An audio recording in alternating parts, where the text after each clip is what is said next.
आसंता October 17 तारीख ठार आरंभ हो बांकी महोत्सव। बांकी महोत्सव को महासमारोह रे पालन और शांति श्रृंखला रक्षा निमंते प्रशासनीय स्तर में एक बैठक अनुष्ठित होईछि। बैठकटी उपजिलापाल देवी प्रसाद महांती अध्यक्षतार अनुष्ठित होता। यह बैठक में महोत्सव कमिटीर प्रतिष्ठाता सभापति तथा पूर्वतन विधायक प्रभात कुमार त्रिपाठी जोग देथिले। एही समय मां चर्चिका मंदिर को फूल और आलोकमाल सुसज्जित करने, विद्युत विभाग तरफ विद्युत काट न करने, अस्थायी शौचालय स्थापन, एनएसी तरफ महोत्सव पड़िया सफा करने, पूर्त ग्राम्य उन्नयन विभाग पक्षर युद्धकालीन भित्तिरे रास्ता को मरामती करने को उपजिलापाल निर्देश देथिले।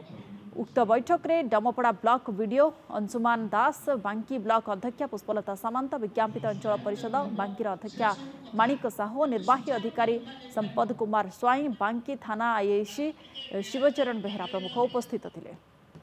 2024 बांकी महोत्सव दीर्घ 25 वर्ष है सफलतार सहित गोटे पर गोटे सोपान अतिक्रम कर 2024 जो 25 वर्ष पूर्ति होती ए अवसर में आम केमती सुचार भाव महोत्सव को तुलेबू समस्त प्रशासनिक अधिकारी मान सहयोग से आज प्रस्तुत बैठक आयोजन होती। सहित 25 वर्ष पूर्ति आगामी वर्ष हम ए वर्ष 25 वर्ष आरंभ होती।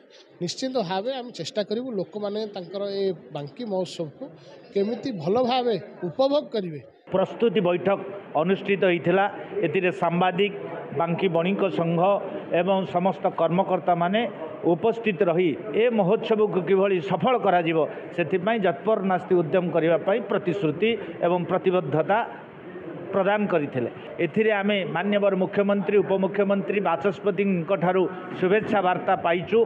सबु पदाधिकारी मानकु एवरिक मान्यवर राज्यपाल को मध्य अनुरोध करिचु ए महोत्सव रे योगदान करी बांकीवासीर बांकी माटीर अस्मिता को परिप्रकाश करबा पाई।